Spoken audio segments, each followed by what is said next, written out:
ground king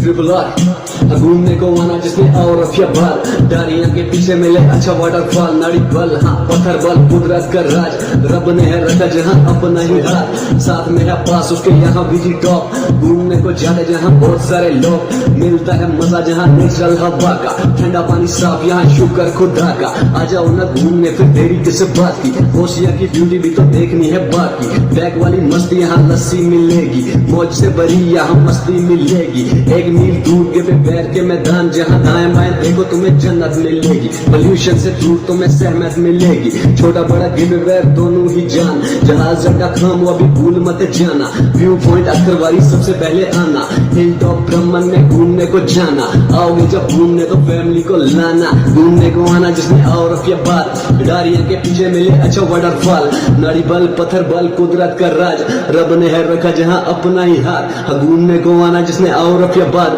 Daria के पीछे मिले अच्छा वाटरफॉल नाड़ी बल पत्थर बल कुदरत का राज